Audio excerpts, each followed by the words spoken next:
All right, it's Friday night, and hey, what else is there to do? Let's talk a little Pitt football and a little Pitt recruiting on the Panther-Lair podcast. Live Panther-Lair show here at youtube.com/Panther-Lair.com is, of course, the place where you can find it. We got the live stream going on a Friday night. There's nothing else to do, right? You can't go to the club, can't go to a bar, can't do it. I mean, you probably could do some of those things, but I'm guessing you're probably not doing any of those things, so you might as well get a beer. I got the Arcs Pumpkin Ale. Got just a couple of these left, man. The last remnants of fall. As fall is slipping away and winter is upon us, I've got a few of these pumpkin ales left that I'm enjoying. So get yourself a beer. And let's talk a little bit of Pitt sports. Of course, if you're listening to the podcast on Saturday morning when we release it as an audio-only podcast, I mean, you probably shouldn't get a beer at that point. Yeah, maybe get a beer if you want. I don't care. Do whatever you like, but we definitely felt like we had to fire up the live stream machine here on a Friday night because it was a bit of a big day in terms of Pitt recruiting. Panthers landed a commitment on Friday from NCoin Brown, a 4-star defensive end / outside linebacker from Ocean Lakes High School in Virginia Beach, Virginia, that Tidewater area that's become really interesting for Pitt. And let me back up, all right? Here's the way I want to say this, okay? Pitt got a commitment on Friday from 4-star defensive end outside linebacker NCoin Brown out of Ocean Lakes High School in Virginia, who decommitted from LSU this week and committed to Panthers on Friday. In that sentence, there's about 5 different main storylines we can cover and go over with relation to NCoin Brown's commitment. And pretty much every one of them I think is significant. And every one of them is relevant for discuss. Is a worthy topic of discussion. I mean, you can start with the ranking. 4-star prospect, NCoin Brown, number 13 outside linebacker prospect in the country, number 5 overall recruit in the state of Virginia. It was a very strong state. I think Virginia is, I mean, it's not Florida, it's not Texas, it's not Georgia, which has really become a prominent place both in Pitt recruiting and just on the national scale. Georgia has become really, really strong with recruits. It's certainly not a place like California, but Virginia is sort of a sneaky, strong state. And as Pitt continues to have to look out of state more and more for recruits, just because what you're going to find in Pennsylvania, either, Western Pennsylvania, the numbers are down. Eastern Pennsylvania is getting tougher and tougher, it seems. I think in the last, this 2021 class, next year's class, there's some really good prospects in Eastern Pennsylvania, and you're seeing not just Penn State going after those guys, which is always going to be the big challenge when you try and go into Eastern PA, but you're also seeing, like Georgia and Clemson and Ohio State and Notre Dame working in that area too. So it's getting even more difficult for Pitt and a lot of schools to recruit in Eastern Pennsylvania. And so, as has always been the case, really for the last 20 years, Pitt has had to branch out from Pennsylvania and dig into, at times it's been Ohio, at times it's been New Jersey. Florida has been more or less a mainstay for the better part of the last 2 decades. What's really developed for Pitt in the last 2 years has been the state of Virginia, the Commonwealth of Virginia. Pitt now has 4 commitments from Virginia in the class of 2021. All 4 are ranked among the top 20 prospects in the state. And it's a good haul. It's NCoin Brown, who committed on Friday. It's Malik Newton, a high-end 3-star running back who I think has a chance to contribute as a freshman. I think could be a really good back. He's a big back and looks more explosive as a big back than some of the big backs Pitt currently has. Super productive in high school, 2,000 yards as a junior. All area player. And one of the top guys in the state, I think, and one of the best running backs in the state. And I think he's, like I say, I think he's gonna, you pair him with Izzy Abanikanda and then Vincent Davis, you've got a really versatile trio of running backs once you bring Malik Newton into this group. And then you've got 2 more guys, Miles Alston, a wide receiver who's a teammate of NCoin Brown, which certainly didn't hurt when Pitt was trying to recruit Brown after he decommitted from LSU and even before that. And then Rodney Hammond, a running back, who, again, is from that Tidewater area. And this is where it all sort of ties in. And I feel like I'm burying the lead because I haven't even talked about NCoin Brown as a player and how he fits in at Pitt. But to me, it's just as significant of what Brown's commitment means for Pitt and Pitt recruiting. But as you get all four of these guys, Brown, Hammond, Newton, Alston, 4 recruits committing to Pitt, all out of that Tidewater area, that's Southern Virginia, Norfolk, Hampton, Virginia Beach area. And the key there, the glue, what's connecting all of that and what's making it happen for Pitt is Chris Batty, the wide receivers coach. And it's not a one-man show. Recruiting is never a one-man show. I mean, this is important. This is important for people to understand that recruiting is never just one guy. And we do this a lot. We talk about this like, well, so-and-so got this guy, so-and-so got that guy. And a lot of times, I mean, there is a primary coach, and it's not necessarily the position coach. I mean, you look at this group right here of these Virginia guys. NCoin Brown's a defensive end. Miles Alston is a wide receiver. Malik Newton and Rodney Hammond are running backs. And Chris Batty, the receivers coach, is the one who's responsible for all of them. Now, Batty does get involved with the receivers in the class. Jaden Bradley, who's in Washington, D.C., Maryland area. Or last year, Jordan Addison out of Maryland and Jalen Barden out of Georgia. That's not Batty's geographic recruiting area, but he was involved because he was the position coach. And then, you branch out from there. You've got your geographic recruiter, which is Batty in, that Tidewater area in Virginia. And then you've got the position coach. Charlie Partridge is involved with NCoin Brown. And then you've got the recruiting staff. And you talk about unsung heroes. Some of these guys who work behind the scenes at Pitt, who are not very prominent. And I mean, diehard Pitt fans who really follow recruiting closely know about these guys. They know about, a Graham Wilbert or a Carlo Zovko or a Mickey Jacobs or an Adam Calturi. They'll know those names. They'll even reference those names. They'll follow them on Twitter. And if one of them tweets out some googly eyes, the Pitt fans will get all excited and retweet it. But I mean, these are really behind the scenes guys that just sort of the diehards are really familiar with. But they're involved, and they're crucially important to maintaining those connections and that contact and that relationship. So that you've got Batty hitting up NCoin Brown all the time. You got Charlie Partridge in contact all the time. You got Pat Narduzzi chiming in from time to time with DMs and text messages. And then you've got these guys, constant contact. Because the key when you're recruiting, if you're Pitt, if you're really any school, the key is to always make sure your school is at the front of that kid's head.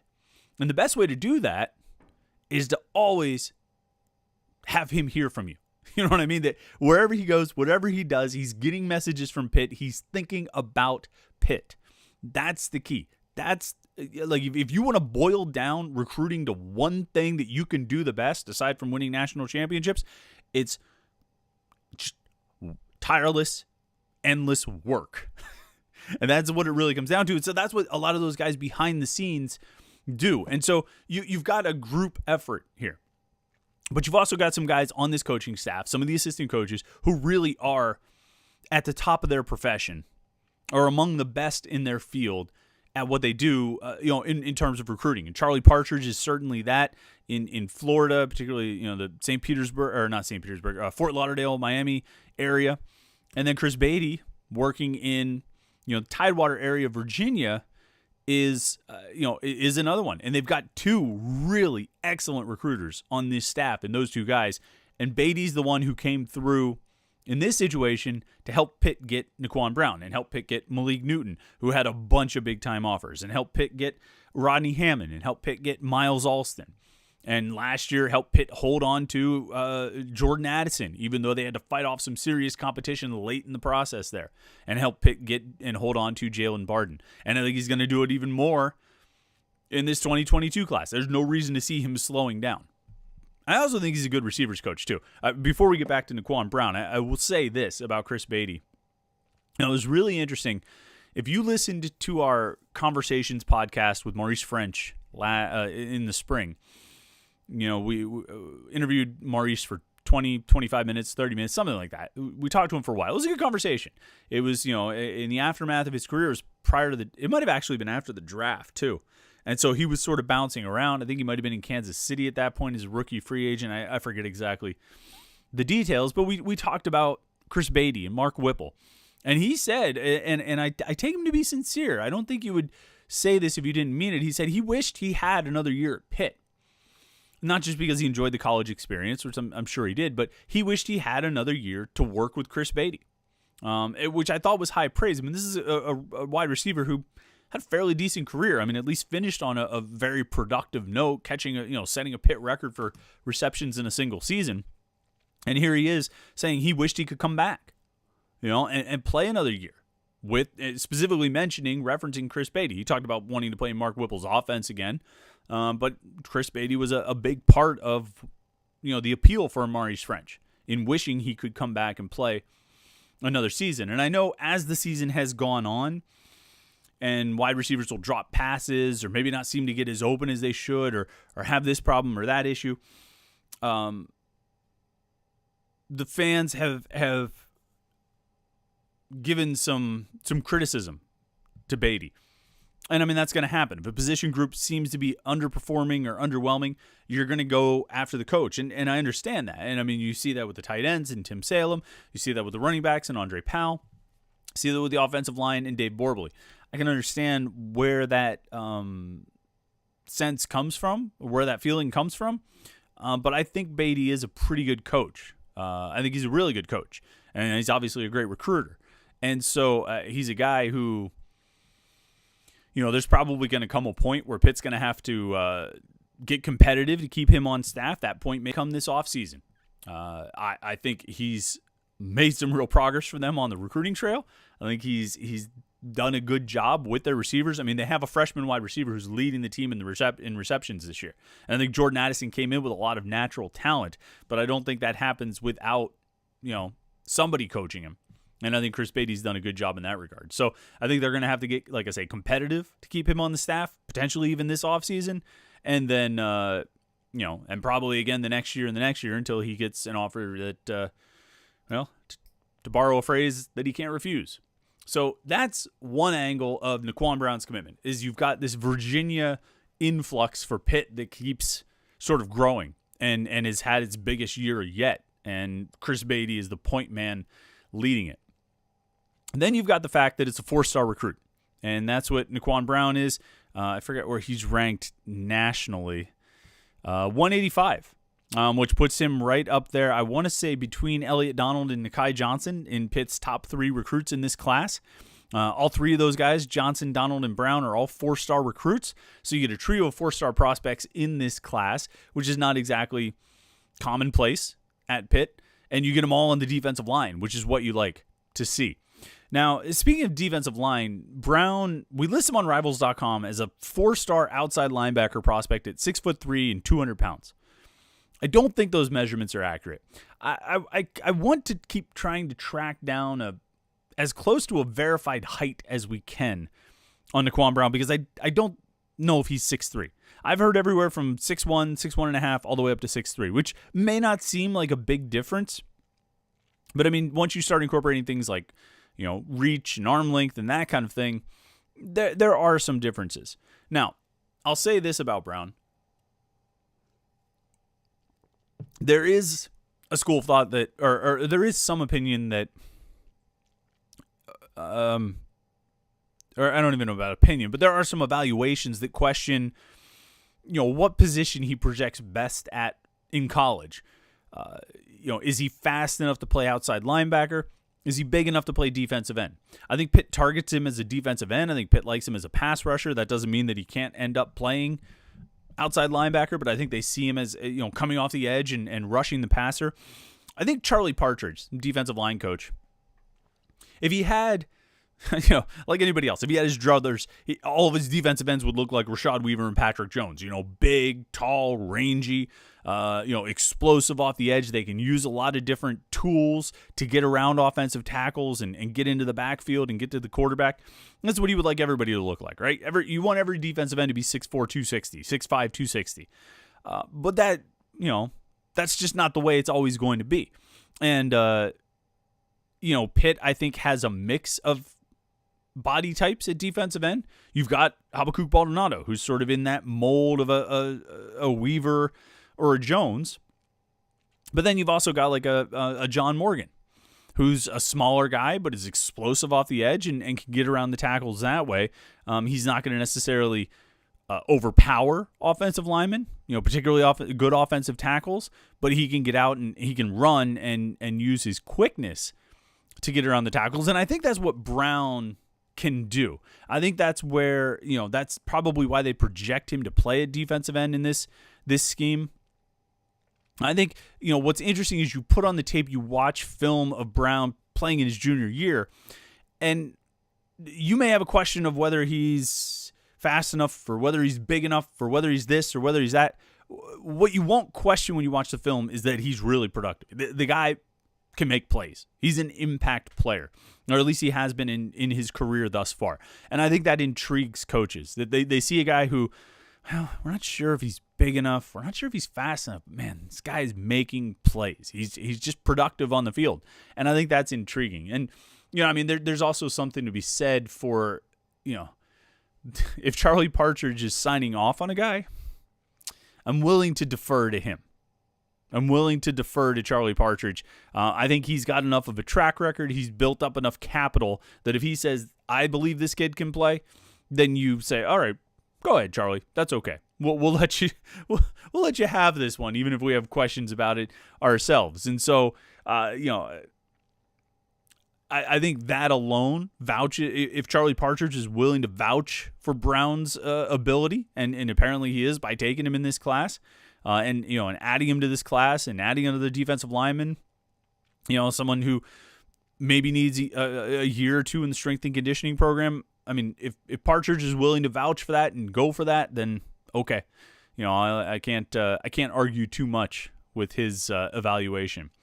And then the other angle is that Brown decommitted from LSU this week and, promptly committed to Pitt. And it was a quick turnaround. I feel like he decommitted on Thursday and then committed to Pitt on Friday. With that situation, I'm guessing LSU probably wanted to use that scholarship elsewhere. I can't say that I know it for sure. That's sort of my read on the situation. That may or may not be the case. Brown may have decided he doesn't want to go to LSU. LSU may have decided they want to use the spot elsewhere. Both parties may have made those decisions at the same time. I think it's best, or what I've found to be sort of the best way to sort of process those kinds of situations is say, who cares? Who cares why his connection to another school ended? That's rather... Excuse me. It's rather insignificant. What's significant is that he's committed to Pitt. What's significant is that he's going to your school. What's significant is that he's going to sign with your school in 12 days or 11 if you're listening to this on Saturday. That's what's relevant. That the coaching staff at your school wanted him on the roster. That the coaching staff at your school is getting him on the roster. And that the coaching staff at your school is pretty excited to have this guy join their commitment list and join their roster starting in 2021. So, overall, pretty good day for Pitt, I got to say.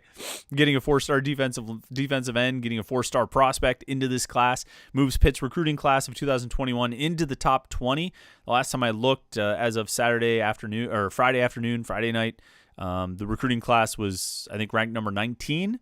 Good place to be.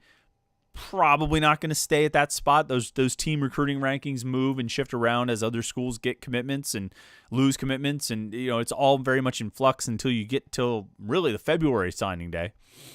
But that's where they are right now. And for everyone who wants to, there's a significant segment of the fan base that wants to complain about Pat Narduzzi's recruiting. Right now, he's got a top 20 class. Whatever you want to say, and you can, but you can throw caveats all over the place. You can do this and do that, but that's what the numbers say right now. That's what the numbers say, is that this is a top 20 recruiting class. And what's funny is I have half of mine, and I'm not the first person. Someone mentioned this idea to me a little bit earlier this evening. I actually still kind of think the 2020 class might even be better. I'm really high on that class that came in last year. The guys who were freshmen this year. The Jordan Addison and the Jalen Barden and the Dayon Hayes and the Solomon DeShields and the, Bengali Kamara and the, AJ Roberts and, Javante Royal and Rashad Battle and all these guys. I'm a little bit higher on them than I am on, and I like this 2021 class. I think it's a great follow-up to that 2020 class. And I think the 2020 class was a great follow-up to 2019. I think Pat Narduzzi has put together 3 really good recruiting classes to varying degrees. I would say 2019 was, solid to good, and in some cases really good. I think 2020 is a really good recruiting class, probably the best class that Narduzzi has signed at Pitt. And then, this 2021 looks to me like, either on the par of the 2020 class or on the level of the 2020 class or just below it. So whatever you want to feel about the trajectory of Pitt under Pat Narduzzi or the current state of the program, recruits are still buying in. And they're buying in to such a degree, to the degree that they're putting together some really good recruiting classes, in my opinion. But that's just me. That's my opinion. Let's see what the fans have to say. We'll go out to the chat box now. Glad everybody could tune in and join our conversation about the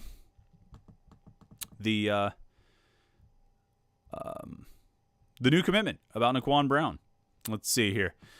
Unknown Legend 57 starts us off. It says NCoin Brown is a great get. Yeah, I agree. It's a very good pickup for Pitt. Pitt fan 234 says, if you had one more target to get if you're Pitt this year, who would you take? That's a good question. This recruiting class has been kind of full. I mean, not full, but it's they've got 23 commitments right now. They could probably get pretty close to a full class. So I mean, they're probably going to get a few more in this class. There's part of me that thinks, and I mean, I thought this earlier this week, and I obviously was wrong.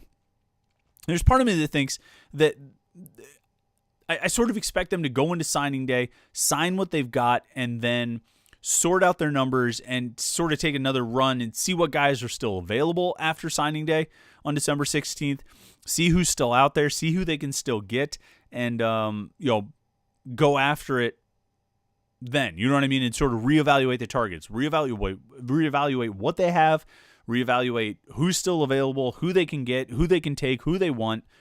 I kind of see them doing that, and quite frankly, I have to do the same thing. I sort of need to sit back because they've had such a big class for so long, and then they added 3 commitments this week, and it got even bigger. I need to sort of just take a large view at what they have, what they need, and who's still out there. So I'll get back to you on that, Pitt fan 234. I'll get back to you that. Josh Newark says, was Batty his recruiter? Yeah, Chris Batty was all over this one. He's the guy who handled this, and like I say, he's done a great job for Pitt on the recruiting trail, and I think he's done a good job with Pitt's receivers, over the last 2 years. Unknown Legend 57 says, off topic from the commitment of NCoin Brown, but what do you think will be the starting offensive line next season, assuming all the seniors leave? He had 2 possibilities. Carter Warren, Matt Gonsalves, Owen Drexel, Jake Cradle, Gabe Hoy, and then the other possibility, Warren, Hoy, Drexel, Zabovic, Van Lin. I mean, I would say that Matt Gonsalves has played himself into a starting job. Really even at left tackle. No, it's just in the last 2 games. He's started in 2 games, but I've thrown this stat out there a few times. According to Pro Football Focus, and this is not a grading thing with Pro Football Focus, this is just a sort of a far more quantitative. This is far more objective sort of record keeping at Pro Football Focus.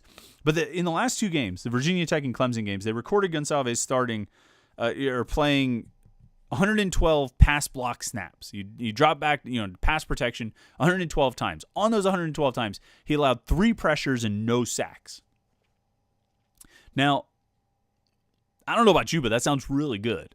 That sounds really good to me. I think he played really well in those games, and I think he earned himself at least a look, if not, a head start on the starting left tackle job.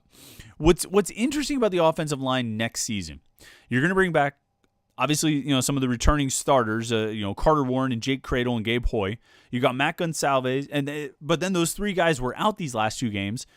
So you've got the 3 guys who replaced them, and Gonsalves at left tackle, and Blake Zabovic at right guard, and Carson Van Lin at right tackle. And all 3 of them played pretty well, I think. I think those three handled themselves nicely. I mean, you want to talk about Pro Football Focus grades. Carson Van Lin was the highest graded offensive player on Pitt's roster in the Virginia Tech game, according to Pro Football Focus. Again, and I know in Pittsburgh you're not allowed to cite them or talk about them or mention them, but it's interesting that opinion exists. So that's, the three returning starters plus the three guys who backed them up and stepped in the last two games, plus Owen Drexel, who was Jimmy Morrissey's backup and played the Boston College game and seemed to do okay. That's 7 guys. And in that 7, I think you've got versatility just about at every spot. I mean, you've obviously got Drexel for the center position if you want, but they've also had Jake Cradle play at center before. So you've got some options there. Gonsalves and Gabe Hoy have both started games at tackle, and they've also played guard. So you've got versatility there. I can't rule out Carter Warren being able to play guard as well. So you've got guys you can move around, and then you've also got, behind them Liam Dick and Branson Taylor and Michael Statham. I mean, it's interesting enough, you know what I mean, that I think with the versatility and some of the ability that they've shown, they should be able to find a starting 5 that is better in 2021 than it was in 2020. I think the offensive line has a real chance to improve. Who would I guess for the starters? I mean, off the top of my head, left to right, I don't know. Because every lineup I could think of either has Carter Warren on the bench or Gabe Hoy on the bench or Mike Gonsalves on the bench and Carson Van Lin on the bench. And I don't know if all of those guys or even more than one of them is going to be on the bench. So it'll be interesting to see. I think maybe your idea of Warren, Gonsalves, Drexel, Cradle, Hoy, maybe that's it. This is going to be interesting to see. The offensive line will be real interesting to watch in spring camp, assuming they have a spring camp. TRR says, Chris, what is up with Leslie Smith? Was his injury season ending? Yeah, I think he got hurt and wasn't able to play all season. I don't even know if he was in uniform at all. So, Anthony Tennyson says, we're getting some good recruiting. I think Coach Dews has to get this school out of mediocrity by the end of next year, or he has to go. I said, keep our top recruiters no matter who the coach is. Well, I mean, as far as keeping the top recruiters, that's, if you change the head coach, then the new head coach gets to put his staff together, and some head coaches will choose to retain guys. Some head coaches will try to retain guys and get rebuffed. And some head coaches just will choose to start over completely. I mean, that's going to be the next head coach's choice. But as far as Narduzzi goes, and I'll only touch on this briefly because I talked about it on the Tuesday night podcast, and I wrote about it in the 321 column, and I'll probably talk about it on the Panthers Insider Show tomorrow morning on 93.7 The Fan. Look, I mean, he's got to win the games he's supposed to win, and you can go over the last 3 seasons.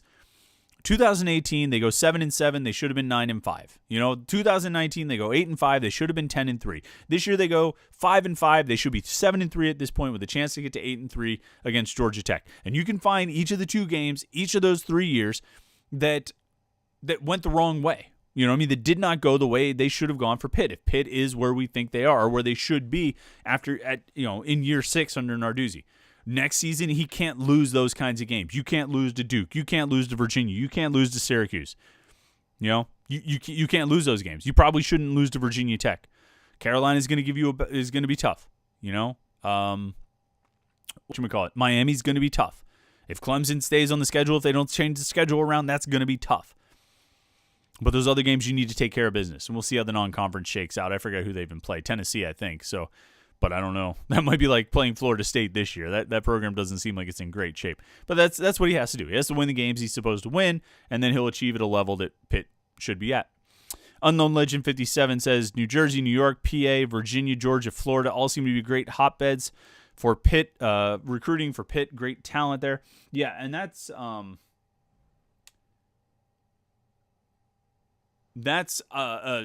absolute,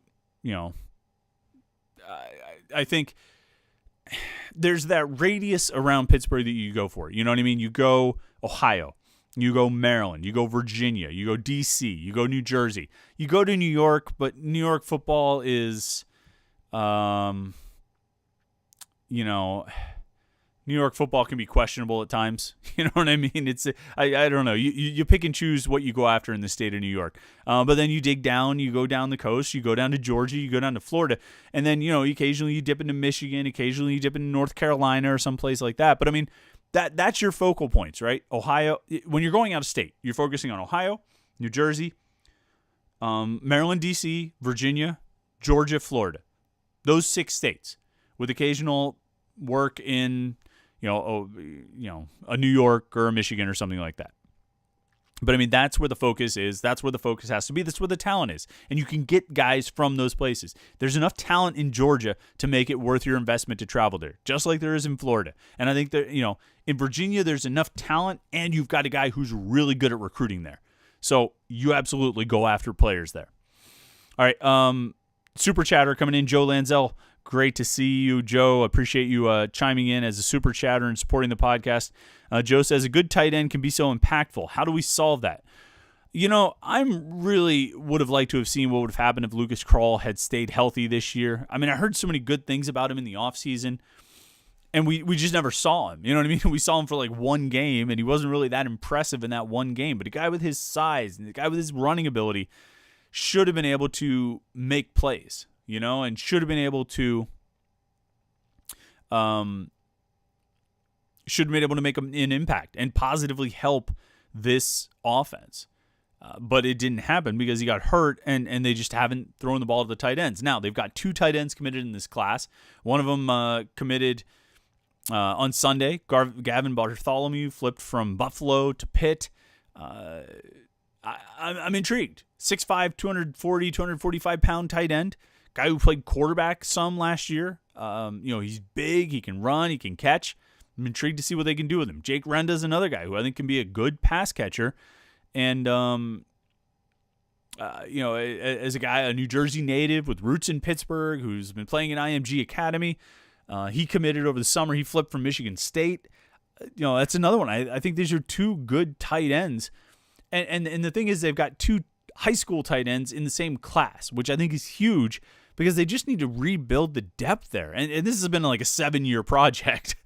So, maybe this is the year they finally start really actually building the depth and not having to go JUCOs and grad transfers all the time. But yeah, I mean, you're right, Joe. Tight end has to improve. There's no question about it. Let's see here. TRR says, with bowl games dropping daily, it seems I still think Pitt adding an extra game on December 19th and calling it a season is the way to go. Schedule UMass, beat them 45-0, and play a ton of young guys. I don't think that's going to happen, TRR. I mean, you might be right. I don't know. I just don't think that's going to happen. I think they're going to get this game in against Georgia Tech on the 10th, or they're going to try. And then if they get invited to a bowl game, I suspect they will go. Like you said, bowl games keep canceling. We've seen the Pinstripe Bowl, we've seen the Sun Bowl cancel, maybe more that I missed in the last few days. As that continues to happen, there are bowls that are happening on the tiers where Pitt would be going. And quite frankly, if the bowl, enough bowls cancel and Pitt doesn't get invited, I don't know if they're going to be terribly disappointed. I mean, it wouldn't be a usual bowl experience. The players would sit in their hotel rooms for the whole time they're there. They would probably treat it like a regular road game and go in the day before and leave the day after, or leave the night after the game. You know what I mean? Play the game, go right to the airport and fly back home. Not like spending a whole week there like you do at a regular bowl game. And so what's even the point? Why go through that? They would probably, the coaches I'm sure would like the practice time, but I don't know if anybody really would be too disappointed if they don't get invited to a bowl game. So, and I don't see them adding another game. I really don't. I think this season has been more stressful than probably a lot of us want to realize, or probably than a lot of us realize or want to acknowledge. I think this season has been incredibly stressful and difficult for the players and the coaches. Just going week to week, not knowing if your game is going to get played, not knowing who on your team is going to, not going to be available. Who's going to be sick? Are they going to be healthy? Are they going to be okay? And all the things you have to do to try to do the right thing to keep yourself safe and protect, your team. I think it's a lot of pressure. I think it's hard to really fully state what it's been like. And I think they'll be glad when the season is over, really. Let's see here. Scrolling down, see if some comments. We're starting to talking more about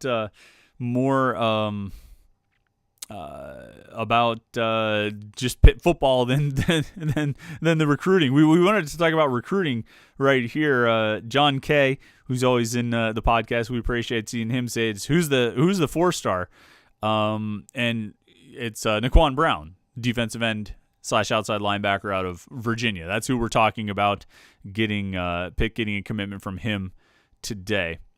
Let's see. Scrolling down, I really want to just kind of keep the focus here on the recruiting here today, guys. We'll talk more on Tuesday night with our regular podcast. But we have any more questions or let's see. Scrolling down, everybody just wants to talk Pitt. That's what do you guys want to talk tonight? John K says Pitt needs a 4-star quarterback. That's the one thing I will say they need to work on. I mean, Davis Beville was a 4-star prospect. I just don't know. I don't know what you see when you look in the you look at the depth, or you look at the current state of the quarterback position. I mean, Beville can't buy more than one series, even when Kenny Pickett's out. Joey Yellen,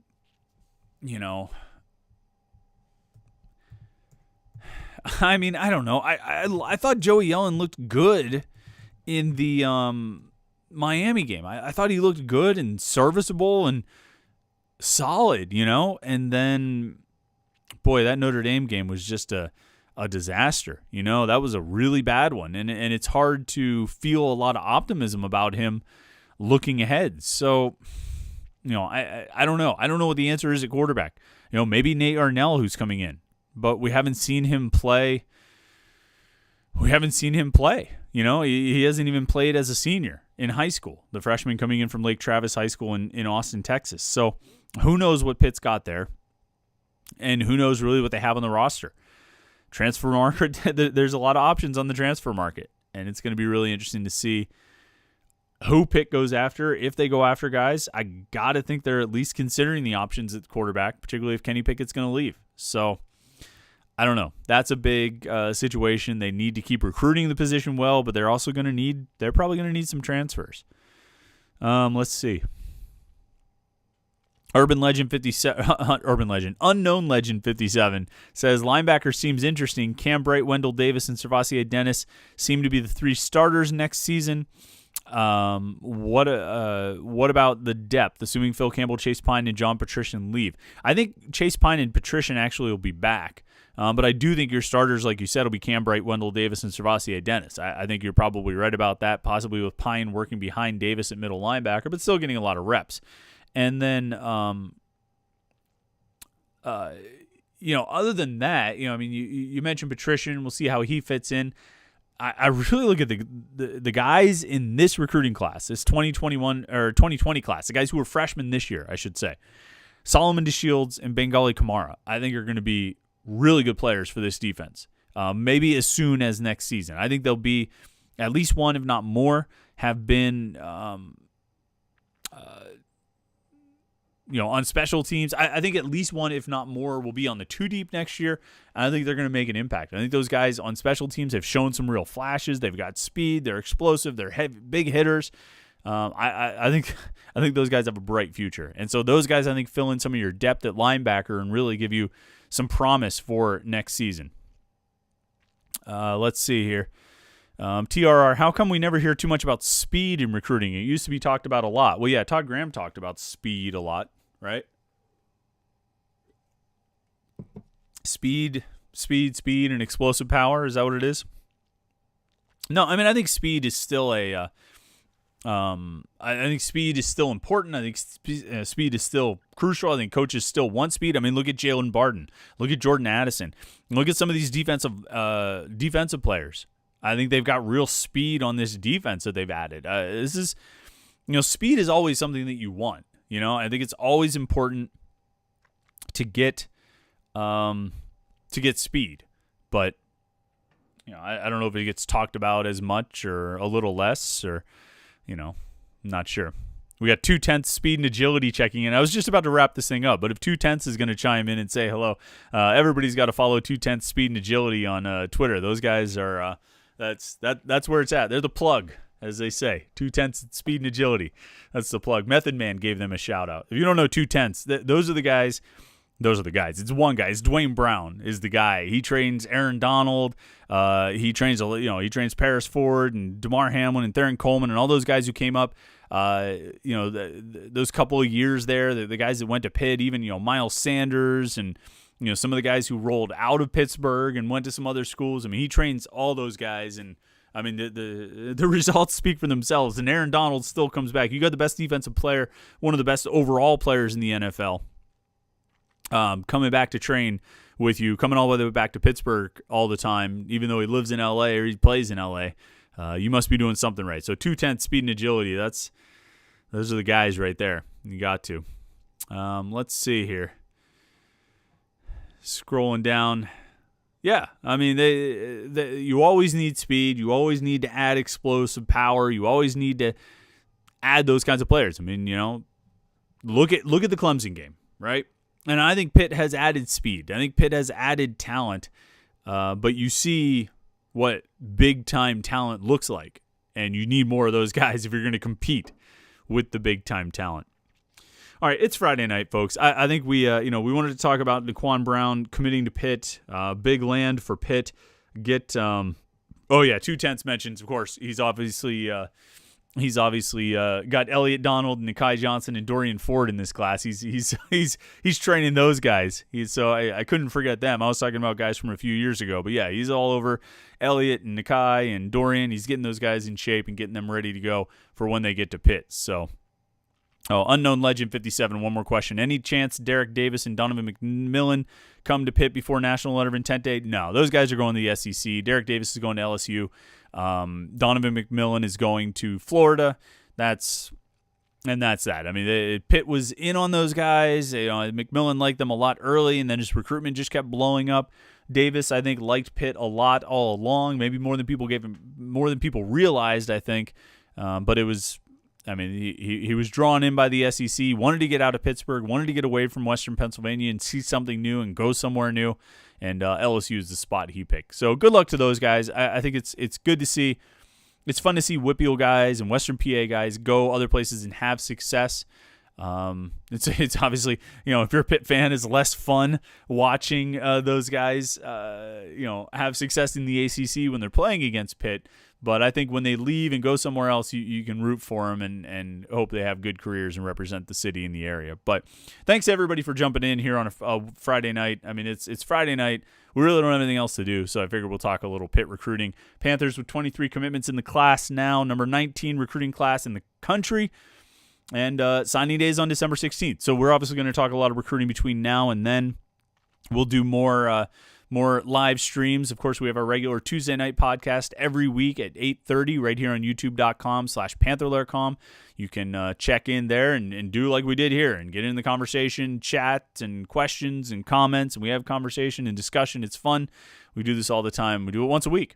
And then when big events happen, big news happens, we, like a 4-star recruit committing, fire up the old live stream Dream Machine and go live and talk about it for a little bit. So that's a lot of fun. Make sure you tune in on Saturday morning, 8 a.m., Panthers Insider Show on Sports Radio 93.7 The Fan. We'll talk more about Pitt recruiting, NCoin Brown committing, and everything else going on with this recruiting class. We'll talk about where it stands on Saturday morning. So check that out, 8 a.m. on 93.7 The Fan. And, of course, stay tuned to Panther-Lair.com throughout the week, Panther-Lair.com, Pittsburgh.rivals.com. You got to go check it out. It's the most comprehensive source of Pitt sports news on the internet, football, basketball, and recruiting. It's all right here, Panther-Lair.com. So go check that out. Come to the message boards. We'll be talking there all weekend long, I'm sure. So have a great weekend. Enjoy it. Pitt basketball game on Saturday night. So go keep an eye on that one. We'll talk about that on Tuesday for sure. And, have a great rest of the weekend. Have a great week. And we will talk to you on Tuesday. Thanks again, everybody. Good night.